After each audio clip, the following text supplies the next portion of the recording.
Hi everyone, welcome to Studio Sunday. First, happy Father's Day to everyone out there who fathers. Whether it's a person, a dog, or a fish, whatever, it does not go unnoticed. No, it does not. So enjoy your day. Absolutely, it's your day. And yours. Thank you. You father. Okay, this week in the studio, we've been busy with minutia. Terry put together Strangers in Paradise Volume 2. He drew David for the cover of Strangers in Paradise Volume 3 and started on Parker Girls number 9. Mm-hmm. We received our copies of Parker Girls number 8, so it should be in stores either the 28th or July 5th.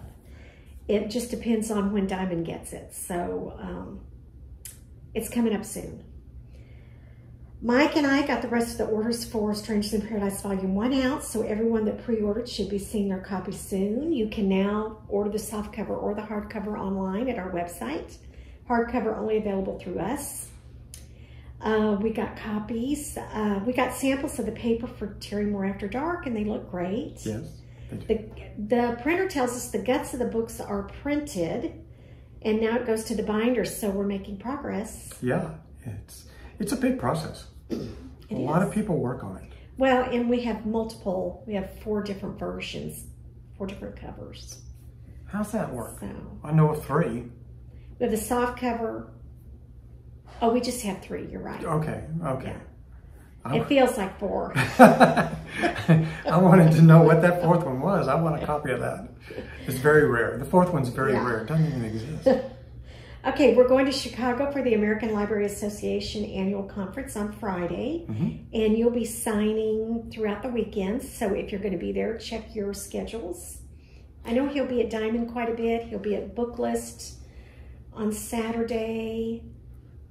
Well, then we'll be back on Monday.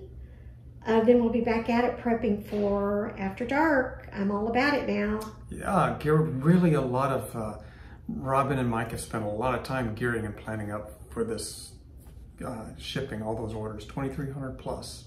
Yes, we expect to have them in the warehouse about July 17th. They're going to ship on the 9th, and it'll take about a week to get to us. So, and you and Mike should have those out within a day or 2. Yeah. Turn right around. Yeah. Piece of cake. Will you draw that into the comic? Yeah. That it goes that fast. Uh-huh. Anyway, but we will start fulfilling, and we suspect that it will take us about 4 weeks to get all those rewards sent out. So, and then you'll be working on the commissions. Yes. Really looking forward to that. My plan is to... You say that now. I say that now. When somebody says, can you draw... Manhattan. With all the windows open. Yeah. Yeah. No, I'm looking forward to it because I'll have finished all the storytelling art on this series. I'll have finished the series, and now to take a whole fresh new approach to art and just draw, commission pages. That's fun. It's gonna be good. Good. And just turn on the music, turn it up, not think, just zone out on my art. That's fun. I don't have to think. Okay. Well, that's all I have. Do you have anything to add, Mr. Moore? Everything you said, and it's been a lot of fun. We're so grateful to have all this work to do. So that's my add today. I'm grateful. Okay. Do you have any questions for me? I do. Let's get on the hot seat. Okay. Okay. This first question is from a viewer on YouTube. He says, please help me with advice. Drawing my comic, I constantly think that my level of drawing is not good enough. I'm constantly comparing myself to the stars of the industry. And because of this, I often lose heart. Any poorly drawn line is tantamount to disaster for me. Yeah. What do you have to say? Oh boy, welcome to the life of every artist in comics. I mean, my gosh, even the comic artists that I know that seem very confident, if you go to RobCon with them on a Friday night and talk to them, they'll talk about how they struggle with something. It's for every drawing you've seen published, there were 1,000, he's drawn that 1,000 times before, or they've drawn it 1,000 times before. In their sketchbooks, in their, they've drawn that profile over and over and over. I've drawn Kachu 1,000 times. Oh, probably more than that. More than that. So when I draw that Kachu profile now, it's muscle memory. It's like learning how to, hit a soccer ball or whatever. Well, I don't think you really, I don't think you really hit a soccer ball. I do. Is that my problem? You're out. I didn't say I do it well. You kick a soccer ball. Oh, you do? You don't hit a soccer ball. Now you tell me. Everybody has worked hard to develop the drawing style that they have, but it's a process. You can't wait to be perfect before you start getting into comics or making your comics.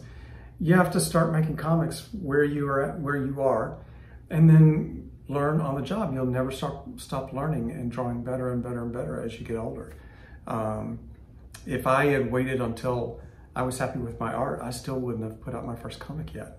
Well, I remember you redrew Strangers in Paradise #1, and you were so intent on getting it perfect.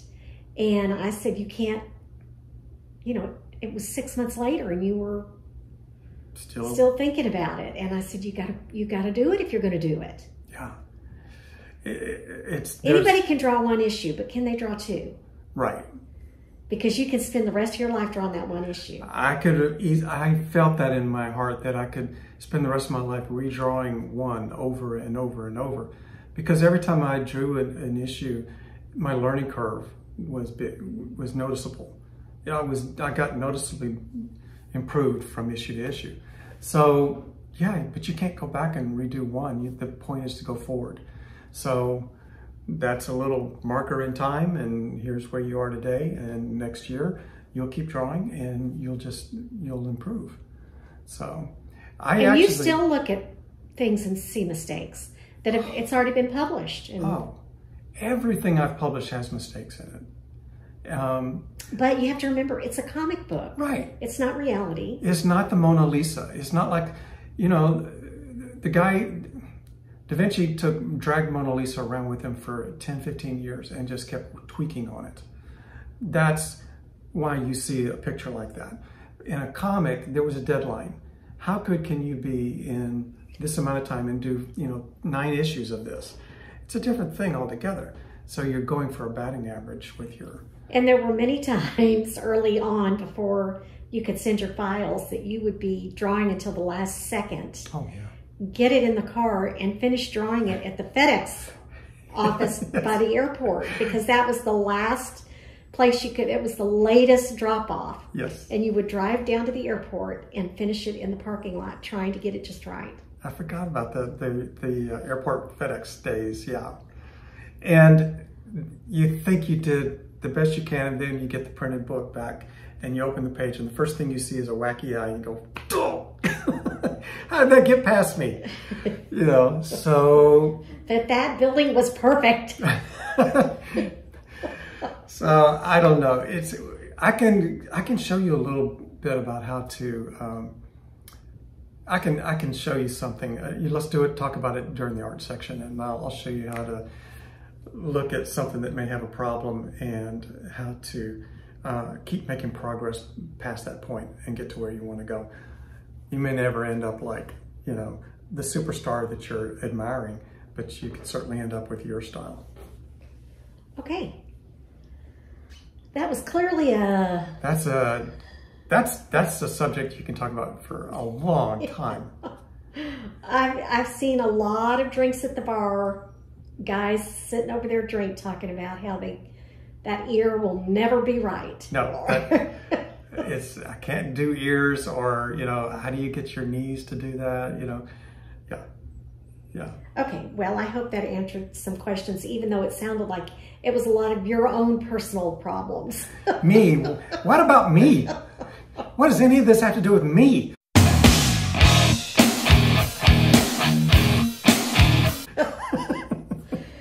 Okay, we have a quick second question. Okay. Are you going to be at San Diego in July? No, sadly no. We're taking off this year.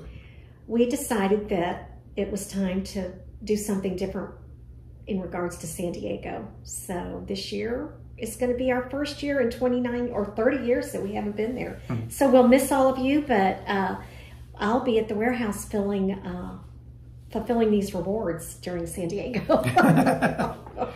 Yeah. So yeah, no San Diego this year. Hopefully we'll be back and hope to see you there. But we're going to take a couple years off, I think, and figure out if that's the best use of our time. So yeah. But we'll miss it. We'll miss all of you, and we'll hope to see you soon, but not this year. Okay. However, we will be at New York Comic Con. Yes. And we'll be at RobCon. RobCon. In Bristol, Tennessee, over Labor Day weekend. And why is it named RobCon? Because the owner of the convention's name is Rob.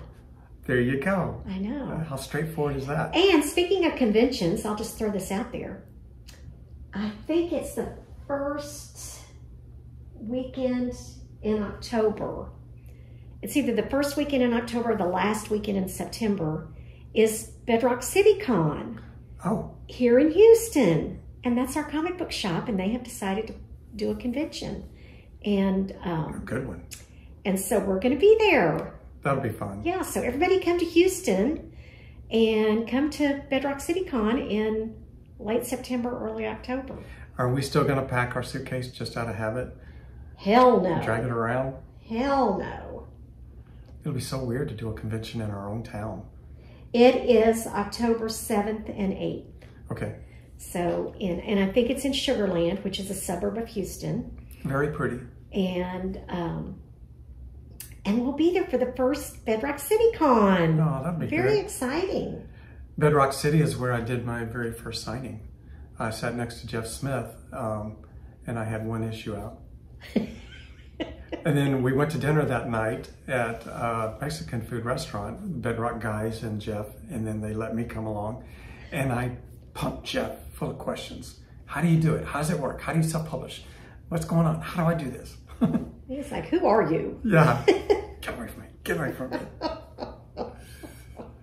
Okay, well, that's all I've got. All what right. are you up to? Well, I thought maybe we'd dive into that question a little bit and show you a little bit how to get from point A to point B. And not worry about it. And not worry about it, because that's the problem. The problem isn't your drawing. The problem is your attitude. If you've been trying for a little bit and getting frustrated, just a switch of attitude can make all the difference in the world about how you can dive back in with enthusiasm and a positive attitude and start getting results. So yeah, I'll show you a little bit how to do that. So meet me here. Okay, talking about drawing comics and trying to get the right line, you have to go right back to the Bible here. And in this 1977 edition of the Marvel Away with John Buscema art, he's drawing the traditional Spider-Man, which was, the classic proportions. It could be, you could take that costume off and it could be any fit guy. He could be a dock worker, but put the costume on and he's Spider-Man. But those are the traditional the way to draw the comics back in the old days. This is what I grew up with. So this is what I grew up thinking Spider-Man should look like, right? He should look like a boxer, but in a costume. He should be one of those super fit, athletic looking guys, perfectly proportioned. And here's how, in the classic way, go with the lines showing the pose, block in the trunk and body sections, and then connect them, and then add some details, and then add your final lighting polish. And that was basically the Marvel way. Okay, with that burned into your brain, that is your standard. Get into modern Spider-Man artists who do their own interpretation. And that is not the classic Marvel way. This guy went off on his own and did his own version of art. That is certainly not the classic Hulk, but it's a great Hulk. You know what I'm saying? This is a great Hulk. It does not look like the original Hulk at all, but it's great. We love it. if you're trying to draw like Jack Kirby, this is full of mistakes. If you're trying to draw like your own style, this is wonderful. Here's a Spider-Man in a beautiful style, but it's not the Kirby way or the Steve Ditko way, is it? It's very different. See how elongated the head is? I think maybe one of the first guys to start this was Todd McFarlane, who drew it totally out of the box from what was standard.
Tons and tons of wrong lines. Fixed everything, totally changed the hand. When you get a wrong line, at least you have it in the right ballpark. And that's what this end of the pencil is for. This one finds the lines. This one gets rid of the ones you don't like. I'm just trying to at least, it's wrong, but at least I got started on it. And at least now it's a drawing that can be fixed. Going from here to here is hard. Going from here to here is 10 times easier. This is not a good drawing, but I can fix it. I can't fix that. There's nothing to fix. You have to start the drawing. You have to get those lines on there. What if I decided this hand was going to be up here and it was holding a teacup? Yeah, I don't know until I start drawing that maybe, oh, maybe that's not a good idea. Or maybe he has glasses on top of his head. You know, you have to start the drawing to get your mind engaged to come up with this. Don't worry about the bad lines. That's what the eraser is for. And in order to get a drawing like this, you have to just dive in and start doing it and look at all of the tweaking and the fixing I did along the way. Don't be shy about getting in there. If I want to erase all this, I'll erase it and just keep working on it until you get it the way you want it. If you can't see it today, maybe you'll see it tomorrow. A lot of times I'll get stuck on a drawing and think, okay, see, I'll just keep tweaking that all day long.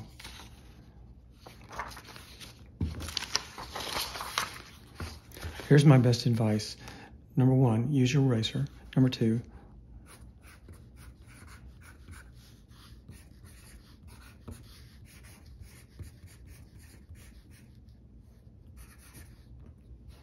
art is a verb. You have to do it. You can think about it all you want, but thinking won't get you this drawing. You have to dive in, do all the rough drawing, make all the wrong lines, and then search and find the line in there that was the one you were looking for.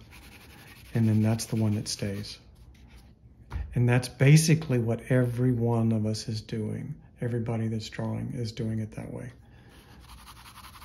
I can sit here all day and start tweaking this. I'll start working on the explosion, the flying bricks. Now I have something to work on. The nice thing is that the looser you are in approaching the drawing, the more you're likely to get life in the drawing. It may not look like, you know, it may not look like these guys, but it'll look like you. It'll look like your version. And who's to say which one is somebody might like?